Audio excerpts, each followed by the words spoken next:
지난주 우리는 주 안에서 성장하는 공동체라고 하는 우리 교회 표어에 비추어서 문제와 성장의 관계, 즉 우리 삶에서 겪는 문제는 우리의 신앙의 성장을 위해서 꼭 필요한 것이다 라는 메시지를 나눴습니다.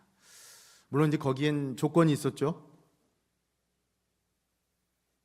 문제를 주님께 맡긴다면, 문제를 주님께 호소할 때, 그렇다면 그 문제도 우리 신앙의 성장의 도구, 방편이 될 수 있다는 말씀을 나눴습니다. 자, 오늘은 설교 제목에서부터 그 주제가 확연히 드러나는 말씀을 전하려고 합니다. 미쳤다는 소리를 들어도 나와 같이 되기를 원합니다. 여러분, 이 얘기 누가 한 얘기입니까? 바울이 한 얘기죠. 그렇죠? 오늘 본문 보면 바울이 총독 베스도로부터 바울아, 내 많은 학문이 너를 미치게 했다라는 말을 들었음에도 불구하고, 그럼에도 불구하고 바울은 이 총독 그리고 아그리빠 왕 앞에서 당신도 나와 같이 되기를 원합니다. 하나님께 원합니다. 그렇게 말씀합니다. 여러분, 살면서 혹시 미쳤다는 소리 들어보신 적 있으세요? 미쳤다는 소리까지는 아니어도 누군가에, 무언가에 미쳐서 살아보신 적 있으세요? 그렇죠? 옆에 계시는 분, 부부에게 그런, 한때도 너무 먼 옛날입니다 이렇게 얘기하실 수 있을지 모르지만 그 열정을 다 쏟으신 때가 있었고, 우리 자녀들에게, 그리고 내 일에, 그렇죠? 여러분, 미쳤다는 말은 보통 이 부정적인 뉘앙스로 이거 제정신 아니다, 도라이, 세상 말로 그런 뜻도 있지만, 이게 무엇에 쏙 빠져서 거기에 열정적으로 열광한다는 뜻을 담고 있죠. 영어로 이제 이게 뭡니까? crazy잖아요. 그래서 crazy라고 하는 표현이 영어로도요 여러 뜻이 있어요. 정신없이 바쁘다고 할 때 crazy라는 말 많이 쓰고, 그렇죠? 또 경우에 따라서는 이게 너무 좋다, 너무 훌륭하다, 맛있다 그래도 crazy라는 말을 써요. 여러분, 우리 젊은 분들, 여러분 아시는지 모르겠어요. 제가 언젠지 모르겠는데 한국에 그 먹는 방송 있지 않습니까? 먹방이라고 하는 거. 그런데 한 분 나오셔서 얘기를 하는데 계속 미쳤다 이렇게 얘기를 하는 거예요. 그래서 왜 그런가, 이게 맛있다는 얘기예요. 우리 젊은 세대들이 많이 쓰는. 근데 오늘 본문에 사용된 이 미쳤다라고 하는 말은 여러분 원어적으로 보면 우리가 잘 아는 이게 매니아와 같은 어원이에요. 매니아라는 말 우리 많이 쓰잖아요. 스포츠 매니아, 축구 매니아, 농구 매니아, 골프 좋아하시는 분들은 골프 매니아, 꽃 좋아하시는 분들은 꽃 매니아, 장미 매니아, 난 국화 매니아, 차 좋아하시는 분들은 나는 무슨 차 매니아. 그 매니아와 같은 어원이 오늘 여기 본문에 미쳤다라는 말이에요. 본래 미친 듯이 열중하는 사람이라는 뜻인데 이 말이 바울이 들은 거예요. 물론 베스도 총독은 바울을 깎아내리기 위해서 사용한 표현인데 이게 예수 믿는 우리들에게는 굉장히 영광스러운 칭찬하는 호칭이 된 것이죠. 자, 우리 본문 24절 말씀, 26장 24절 말씀 이렇게 되어 있습니다. 같이 한번 읽어보죠. 시작. 바울이 이같이 변명하며 베스도가 크게 소리내어 이르되 바울아, 내가 미쳤도다. 내 많은 학문이 너를 미치게 한다 하니. 바울아, 내가 미쳤도다. Paul, you crazy. 그 얘기잖아요. 여러분, 이처럼 로마 총독, 아니 세상 사람들의 눈으로 볼 때는요 바울이나 우리 같은 크리스천들은 모두 미친 사람처럼 보일 수 있어요. 아니 도대체 예수라는 사람이 뭔데요? 누구라고 그렇게 푹 빠져가지고 가서 그렇게 헌신하고 그렇게 헌금헌물하고 내 시간 땀까지 다 쏟아서 그렇게 사냔 말이에요. 여러분, 지금 이 시간에 여기 왜 계세요? 세상 사람들이 보면 미친 거예요. 그런 의미로 따지면 우리가 다 임마누엘 교회도 정말 미치신 분들 많은 거죠. 여러분 바빠 죽겠는데 지금 여기 왜 여기 우리가 이러고 있냐고요. 그런 의미에서 우리 옆에 계신 분들께 당신도 미쳤다 그런 분위기가 조금 어색해질 테니까 이렇게 합시다. 우리 남들이 미쳤다고 그래도 괜찮아요. 이렇게 한번 위로하고 격려합시다. 옆에 계신 분들에게 남들이 미쳤다고 그래도 괜찮아요. 여러분. 여러분, 저는 이 질문을 드리고 싶어요. 사랑하는 여러분, 요즘 여러분들은 무엇에 미쳐 살아가고 계십니까? 무엇에 쏙 빠져 사십니까? 부디 오늘 말씀을 통해서 왜 무엇에 미쳐 살아갈 것인가 그 깨달음의 지혜와 은혜를 얻으시고 그리고 그걸 갖고 믿음의 길 더 열정적으로 달려가실 수 있기를 예수님의 이름으로 축원합니다. 아멘. 오늘은 그걸 갖고 그 질문을 갖고 우리가 말씀 보려고 하는 겁니다. 자, 상황을 좀 먼저 보죠. 상황은요, 총독 베스도와 아그리빠 왕 앞에서 자신을 변호하는 지금 바울의 상황이에요. 오늘 특별히 앞뒤 상황을 좀 정리할 필요가 있어요. 왜냐하면 여러분 드라마를 보셔도요, 우리 성도님들 미니 시리즈 같은 걸 보면 전편을 보지 못하면 이거 줄거리가 도무지 이게 이어지질 않아서 이해가 안 되잖아요. 오늘 말씀이 그래요. 그래서 지난주와 연결해서 이해할 필요가 있는데 기억하실 거예요. 지난주에 바울이 베스도 총독 앞에서 재판을 받고 결국 마지막에 뭘 하냐면 가이사에게 상소합니다. 오늘 이제 그 다음 얘기예요. 그러니까 지난주 본문이었던 25장 12절부터 좀 시작을 해보겠습니다. 이렇게 돼 있어요. 베스도가 같이 읽습니다. 시작. 베스도가 배석자들과 상의하고 이르되 내가 가이사에게 상소하였으니 가이사에게 갈 것이라 하니라. 아멘. 보세요. 가이사에게 상소하죠. 이게 바울의 네 번째 변호였어요. 오늘 말씀은 이제 그 다음에 벌어진 일인데 13절. 그래서 보세요. 수일 후에 아그리빠 왕과 버니게가 베스도에게 문안하러 가이사랴에 와서 총독이 지금 새로 부임했으니까 그 유대의 왕이었던 아그리빠 왕, 그 버니게가 예방차, 인사차 지금 예루살렘에서 가이사랴로 간 거예요. 그리고 난 다음에 14절 읽어보죠. 시작. 여러 날을 있더니 베스도가 바울의 일로 왕에게 고하여 이르되 벨릭스가 한 사람을 구류하여 두었는데 이렇게 되어 있어요. 아그리빠가 그동안에 있었던 일을 얘기하는 거예요. 바울이라는 사람이 내가 부임해 보니까 와 있는데 여차저차 하면서 이제 자초지종을 설명하는 거예요. 여기 보면 이제 그래서 아그리빠 왕과 버니게 두 사람이 왔다고 되어 있는데 아그리빠 잠깐 설명하면 정확히는 헤롯 아그리빠 2세입니다. 2세. 그러니까 그의 아버지 헤롯 아그리빠 몇 세일까요? 아버지는 1세죠. 헤롯 아그리빠 1세는 우리가 잘 아는 헤롯 대왕의 손자예요. 헤롯 대왕은 예수님 당시에 2살 미만의 애는 다 어떻게 알아? 죽여버리라고 했던 그 악명 높은 헤롯 대왕. 그러니까 여기 아그리빠는 아그리빠 2세라고 말씀드렸잖아요. 헤롯 대왕의 증손자예요. 증손자. 눈에 띄는 건 여기 아그리빠하고 동행한 사람 한 사람이 있었죠. 이름이 뭐였죠? 아그리빠와 누구였죠? 버니게라고 돼 있죠. 여러분 이 둘의 관계가 뭐라고 생각하십니까? 같이 등장하니까 뭐 부부인가 보다 그렇게 생각하셨을 텐데 실은 남매입니다. 근데 이게 묘한 것이 아까 헤롯 아그리빠 1세에는 자녀가 여러 있었는데 3명 있었는데 헤롯 아그리빠 2세 그리고 여기 버니게 그리고 드루실라라고 있었는데 드루실라는 언제 나왔던 인물이냐면 요 앞 25장에 가면 전임 총독인 벨릭스라고 하는 총독의 아내였어요. 그러니까 결국 이 가문이 지금 다 뭐 해먹고 있는 거예요? 완전히 지금 유대를 좌지우지하고 있는 거예요. 그렇죠? 그런데 혼란스러운 게 이 버니게라고 하는 여인, 이 여인이 이미 정략 결혼을 통해서 다른 왕족 귀족과 결혼을 했지만 두 번째, 그리고 여기는 세 번째로 자기 오빠와 불륜 관계를 맺어서 권력의 끈을 붙잡고 있었던 상황이에요. 쉽게 말하면 근친상간이에요.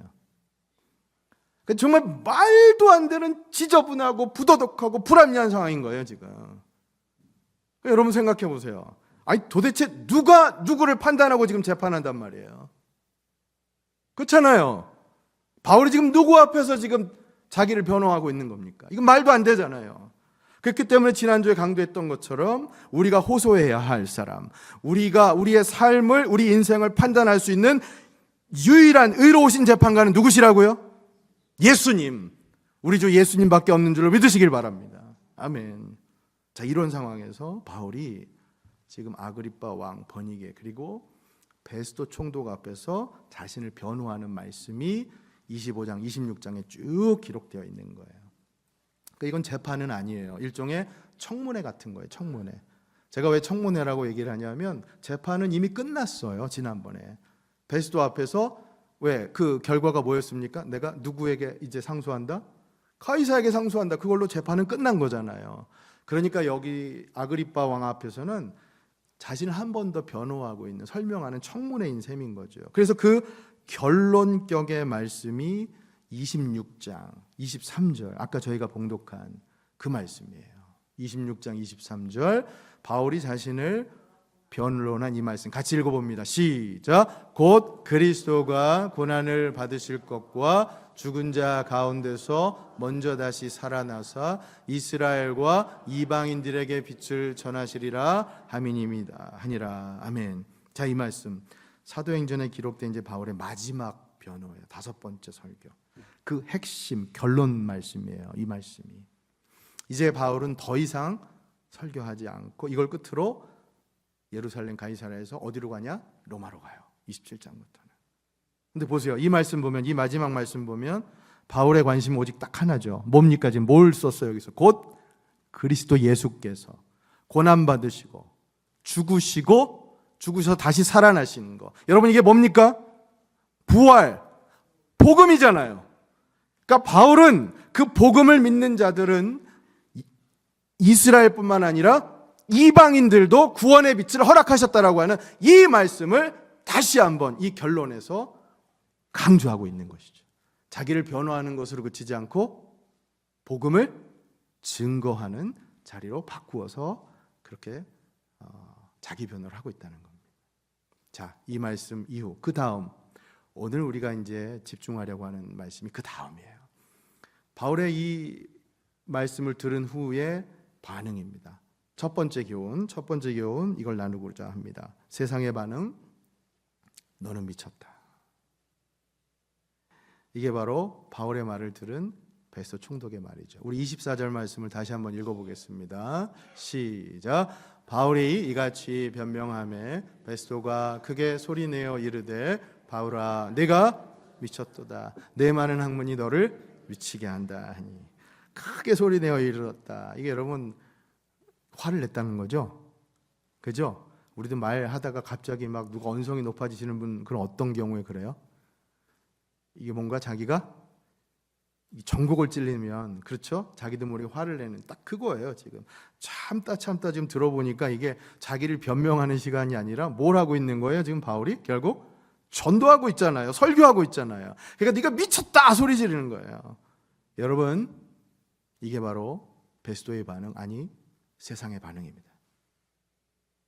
예수 믿는 우리는 구원의 복음을 듣고 우리의 가슴이 막 뜨거워지고 우리의 심장이 고동치고 요동치는 것에 반해서 세상은 복음을 들어도 냉담합니다.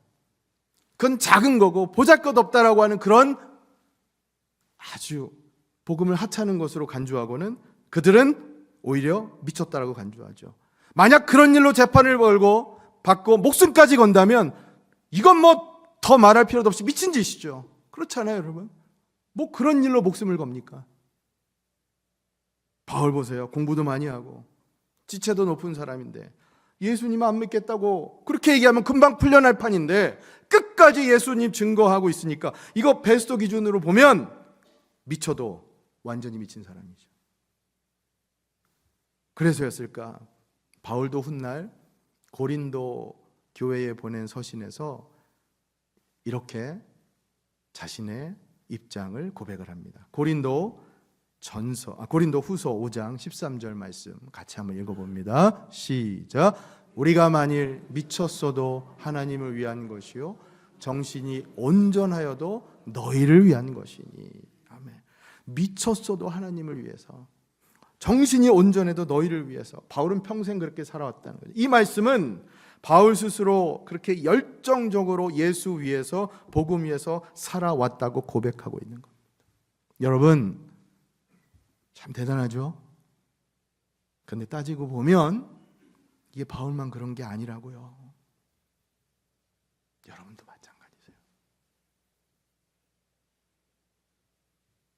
우리 성도님들 중에 공부도 많이 하시고 실력도 좋으시고 뭐 살림도 가진 것도 넉넉하고 남부럽고 하나도 없으신 분, 아니 뭐 그렇게 얘기할 필요도 없어요. 오히려 정반대로 너무 가난하고 쪼들리고 배운 것도 별로 없고 세상 말로 가방끈도 짧아요. 살기 바빠서 남들 놀 때 제대로 놀러 가지도 못하는 그런 성도님, 근데 주일에는요 문 닫고 교회 간다고, 또 뻑하면 무슨 봉사 무슨 선교한다고 자기 것 다 갖다 주고 다른 사람한테 다 섬기고. 여러분, 이건 세상이 보면 미친 짓이에요. 근데 이게 남 얘기입니까? 여러분 얘기잖아요. 여러분, 아까도 말씀드렸지만 미쳤다는 말은 이 매니아라는 말인데, 그러니까 교회 안에는 이렇듯 예수 매니아, 복음 매니아로 가득하다고요. 오카는 목사님, 고인 되신 오카는 목사님 설교를 들은 것 가운데 기억나는 말씀은, 크리스천들은 세상 사람들에게 100% 칭찬받는 삶을 살기는 어렵다. 우리는 사실 세상으로부터 칭찬받아야 된다고 얘기는 많이 하지만 실제로 우리가 세상 사람들로부터 100% 칭찬받기는 어렵다. 왜? 크리스천과 세상 사람들은 서로에게 미쳤다고 얘기하는 게 어찌 보면 당연하니까. 우리가 볼 때 세상 사람들은 미친 거고요, 세상 사람들이 우리를 볼 때는 우리가 미친 거고요. 여러분 어떻습니까? 공감하십니까? 그러니 우리의 삶이 지금 그렇게 예수님 복음에 미쳐서 하루하루 살아가고 있다라고 하는 거, 열정을 우리가 거기서 쏟으면서 살아왔다는 거예요. 제가 잠깐 영화 얘기를 하나 좀 할게요. 어떤 거냐면, 요즘 전기차를 타시는 분들이 점점 늘어나고 있는 추세인 것 같은데, 전기차, 제가 특별히 한 브랜드를 홍보하는 건 아니지만, 여러분 요즘 전기차 하면 딱 떠오르는 브랜드가 어떤 브랜드입니까? 전기차 하면 테슬라죠. 근데 여러분 잘 아시지만 테슬라가 본래 차 이름이 아니라 사람 이름이에요. 혹시 모르실까 봐 제가 그래서 소개를 해드리면, 제가 이 테슬라에 관한 영화를 본 기억을 떠올려서 잠깐 소개하면, 테슬라라는 인물이 당대 최고의 과학자였던 토마스 에디슨과 라이벌로 불릴 만큼 정말 대단한 사람이었어요.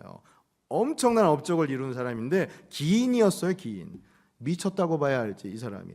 이 단순한 천재성을 넘어가지고 기인 중에 기인, 괴짜였어요. 얼마나 이 기행이 대단했냐면, 대표적인 걸 좀 소개하면 숫자에 집착을 한 사람이에요. 숫자. 예를 들면 특히 369.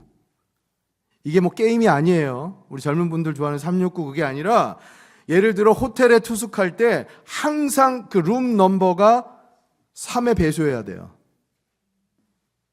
333호실, 예를 들면 639호실, 거기에만 들어가야 돼요. 3의 배수. 재밌죠? 식사할 때는 항상 냅킨을 3의 배수로 18장으로 닦고 나서 식사를 했어요. 그런가 하면 세균 공포증이 있어요. 결벽증이 있어서 손을 씻을 때는 항상 비누칠하고 헹구는 걸 10번 이상 했어요. 10번 이상, 여러분. 웃긴 에피소드가 있는데, 영화 속에서 토마스 에디슨을 만나서 처음 인사를 할 때도, 이제 에디슨은 그때 이제 성공해가지고 사장으로서 이제 이렇게 부하직원 하는 그런 데인데도, 사장이 손을 딱 내미는데도 악수를 주저주저 하는. 심지어 문 열고 들어갈 때도 손잡이를 잡을 수 없으니까 어떻게 하냐면 자기 발로 문 틈에 쑥 껴가지고 그래서 문을 열어요. 결벽증이 있어서. 또 잠을 거의 자지 않아요. 하루 2-3시간만 자고도 멀쩡했대요. 잠은 낭비다 이렇게 생각하면서 아이디어 떠오르면 밤새 실험했다고 합니다. 여러분 어떻습니까? 정말 기인이죠? 괴짜죠? 그러나 자신의 분야에 정말 미치광이처럼 열정으로 산 건 우리가 너무나 눈에 띄게 되더라고요. 제가 왜 테슬라 얘기를 했냐면 여러분, 우리 인생 매사가 동일한 이치 아닙니까? 열심히 해야 성공이 있죠. 성공이 거전 아니지 않습니까? 그럼 여러분, 제 질문은 이겁니다. 여러분들은 무엇에 열정을 쏟고 무엇에 미쳐 살아가고 계십니까? 열정을 다해야 우리가 성공한다고 하면 지금 여러분들은 무엇에 지금 열정을 쏟아붓고 계시냐고요. 할렐루야. 자막을 한번 보여주세요. 한자 불광불급이라고 하는, 우리 청년들에게 이걸 보여줬더니 잘 이해를 못 하시더라고요. 우리 어르신들은 잘 아실 것 같아요. 불광불급, 이게 무슨 한국의 동네 이름 같기도 하죠. 불광. 그리고 무슨 중국 무협영화 제목 같기도 하고, 그 광자가 들어가니까 이게 빛나는 뭐 그런 뜻인가? 이런 것 같기도 하고. 이게 무슨 뜻이냐면, 이 말은 고사성어도 아니고요, 유명한 책자에 실린 사자성어도 아니에요. 한글을 이용해서 만든 언어적인 유희예요. 워드플레이. 뭐냐, 이 무슨 말씀이냐면, 저 한자로 불이 안일 불자잖아요. 광은 미칠 광, 안일 불, 급은 어디에 다다르다, 도착하다, 미치다라고 하는 급이에요. 그러니까 여기에 이게 불광불급하면 어떻게 되느냐면, 미치지 않으면 도달하지 못한다, 미치지 못한다. 언어 유희죠. 여기 라임이 있잖아요, 여러분. 미치지 않으면 미치지 않는다. 다시 말해, 무슨 일이든지 광 쪽으로 덤벼들어야 무슨 일이든지 이뤄낼 수 있다라고 하는 거예요. 그만큼 열정적으로 맡겨진 일을 감당해야 뭐든지 해낼 수가 있다는 거죠. 근데 여러분, 성경을 보면 정말 이 말씀대로, 바울뿐만 아니라 이 말씀대로 살아가신 분이 계십니다. 누구십니까? 맞습니다. 우리 주님이십니다. 주님께서도요, 미친 사람 취급받으면서 이 땅에서 공생애를 사셨어요. 요한복음 10장 20절 가보면 뭐라고 되어 있냐면, 저가 귀신 들려 미쳤거늘 어찌 그의 말을 듣겠느냐고 사람들로부터 미친 사람 취급받았어요. 여러분은 잘 압니다. 주님이 왜 그렇게 사셨는가? 주님께서는 사람 살리는 일, 영혼 구원하는 일에 자기 목숨까지 버리셔서 십자가에서 버리시면서 그 일에 미쳐서 그렇게 사신 거잖아요. 그러니 여러분, 무슨 말이 더 필요할까요? 우리가 뭐라고, 우리에게 미치셔서 우리를 위해서 십자가 달리신 그분을 생각할 때, 그분을 바라볼 때, 여러분, 오늘 우리가 무엇에 열심을 내어 살아야 할지요. 부디 성령님께서 오늘 여러분 심령 가운데 터치하셔서 그 깨달음의 지혜를 주시고 그 깨달음과 은혜를 얻고 열정적으로 살아가실 수 있기를 예수님의 이름으로 간절히 축원합니다. 여러분, 그 깨달음을 얻고요, 예수님처럼 사람 살리는 일에, 영혼 구원하는 일에 여러분 열정적으로 한번 살아가 보세요. 복음의 매니아, 예수님 매니아, 그래서 임마누엘 광인, 소망의 광인, 그렇게 불릴지언정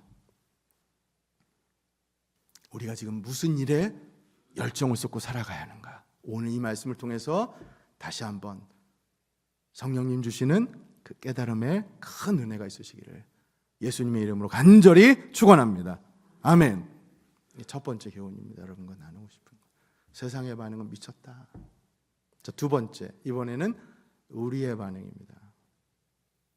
당신도 나와 같이 되기를 원합니다. 바울이 했던 얘기죠. 그죠? 자, 저 한번 따라해 주세요. 당신도 나와 같이 되기를 원합니다. 자, 베스도의 반응에 맞춰서 바울이 취한 반응이 바로 이거였어요. 자, 그 다음 25절을 보면 이렇게 돼 있어요. 같이 읽어봅니다. 시작. 바울이 이르되 베스도 각하여 내가 미친 것이 아니요 참되고 온전한 말을 합니다. 곧바로 바울이 반응해요. 내가 미친 게 아니다. 난 참되고 지금 온전한 말을 한다 얘기하는 거죠. 그러자 아그리빠도 이렇게 대응을 해요. 28절 시작. 아그리빠가 바울에게 이르되 네가 적은 말로 나를 권하여 그리스도인이 되게 하려 하는도다. 보세요. 아그리빠 이 말 속엔 지금 뭐가 있냐면 바울 네가 지금 죽느냐 사느냐는 이 순간에도 뭐 하고 있는 거예요? 나한테 지금 전도하고 있구나. 가만히 듣고 이렇게 듣자 보니까 이게 짜증이 난 거예요. 네가 지금 날 꼬드겨가지고 예수자인가 되게 하려는 거구나. 그 얘기를 하고 있는 거죠. 그러자 바울도 지지 않습니다. 오늘 말씀 가운데 가장 하이라이트 되는 29절 같이 읽습니다. 시작. 바울이 이르되 말이 적으나 많으나 당신뿐만 아니라 오늘 내 말을 듣는 모든 사람도 다 이렇게 결박된 것 외에는 나와 같이 되기를 하나님께 원하나이다 하니라. 아멘. 나와 같이 되기를 원한다. 여러분 이 말 어떻게 들리세요? 나와 같이 되기를 원한다. 우리 우스갯소리로 하는 얘기지만 우리 딸 가지신 어머님들께서 우리 딸 자녀들에게 가장 많이 하는 말씀이 이거라고 하죠. 너는 절대 아빠 같은 사람 만나면 돼, 안 돼? 딸 가진 저 아버지로서는 당연히 되죠. 이제 거꾸로 얘기하면 우리 아들 가지신 아버님 입장에서는 똑같이 얘기할 수 있잖아요. 아들에게 너는 절대 너희 엄마 같은 아내를 맞아도 돼, 안 돼? 예. 여러분 다시요. 여기 나와 같이 되기를 원한다는 이 바울의 말씀 어떻게 들리세요? 혹시 교만하게 들리십니까? 아니 어떻게 이렇게 거만할 수 있냐? 바울 진짜 교만하다. 어떻게 자기처럼 되란 말을 하냐? 그렇게 생각하셨다면 아닙니다. 그건 잘못 해석하신 거예요. 여러분 실은 이 말씀 굉장히 충격적인 말씀이에요. 왜? 이게 교만해서 하는 말이라서 충격적인 게 아니라 이 말씀 안에 하나님의 은혜가 담겨 있기 때문에 충격적인 말씀입니다. 한번 들어보세요. 여러분 이 말씀은 만족이라고 하는 게 전제가 되어 있는 말씀이에요. 만족. 무슨 말이냐? 난 부러울 거 아무것도 없다는 얘기예요. 난 만족한다는 얘기예요. 비록 내 신세가 초라할지언정 가난할지언정 내가 지금 감옥에 갇혀있는 그런 형편일지언정 나는 지금 내 형편에 만족하니까 내가 지금 하나님 때문에 행복하니까 당신도 나와 같이 되기를 원합니다.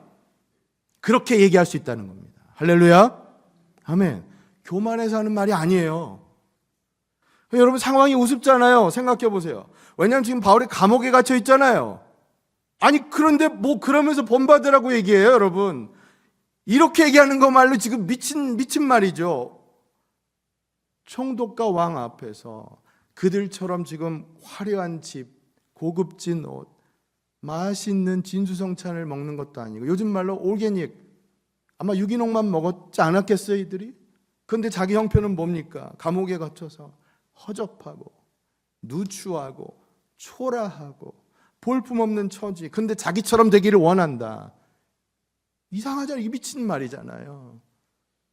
뭐 우리로 비유하자면 요즘으로 비유하자면 여러분 우리 명절 때 추석이나 뭐 추수감사절 때 가족들이 다 모였다고 쳐보자고요.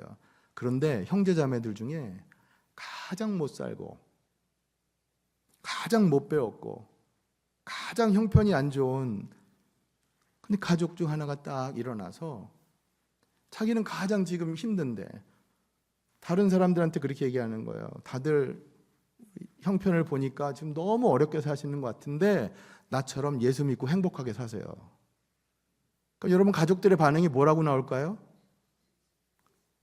똑같은 겁니다, 여러분. 이게 그러니 여러분, 바울의 말씀은 이 포커스가 중요하다는 거예요. 내가 아니라 하나님께서 포커스라는 거예요.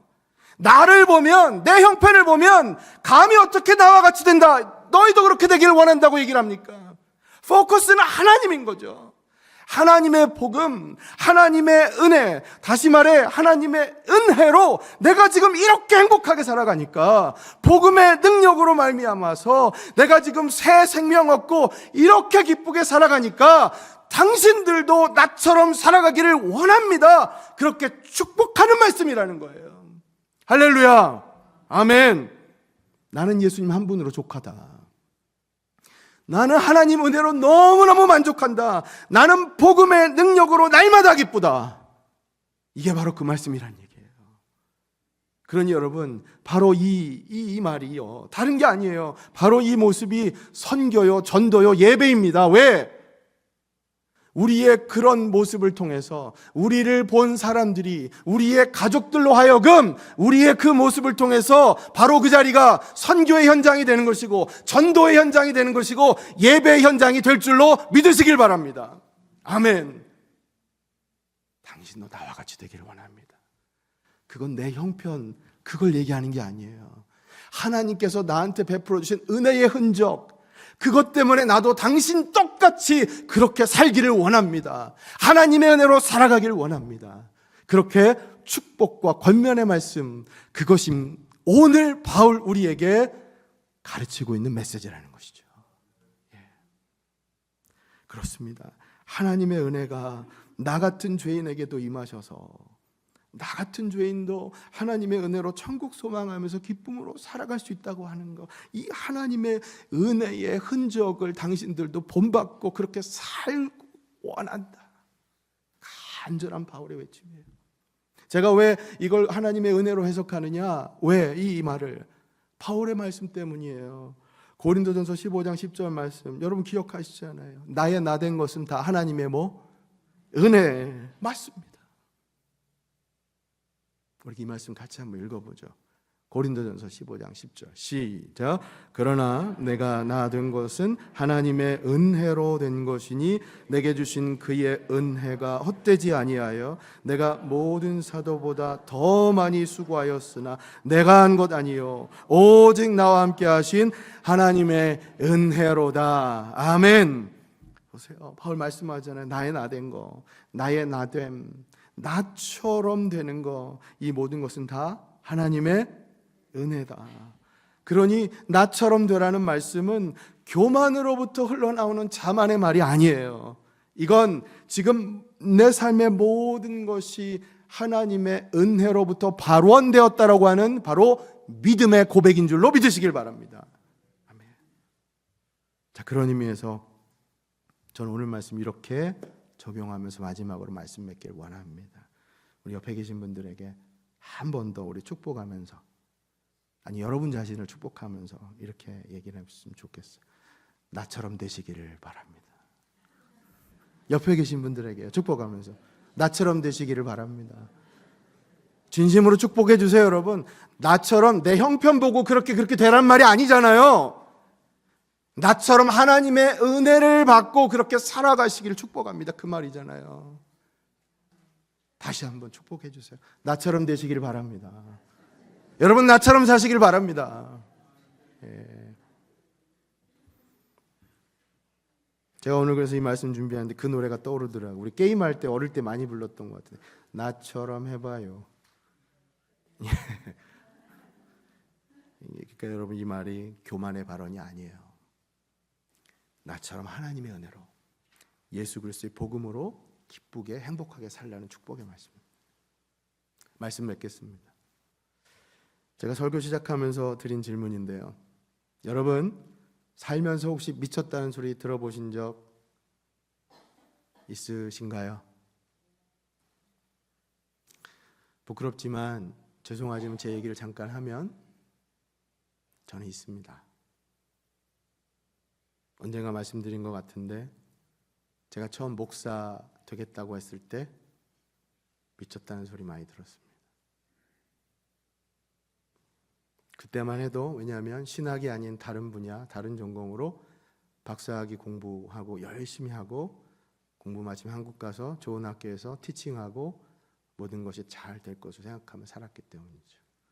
그래서 같이 공부하던 사람들이 저보고 지금까지 공부한 거 그거 어떻게 할 거냐고, 그 길이 쉬운 길이 아니라고 저보고 미쳤다 그랬어요.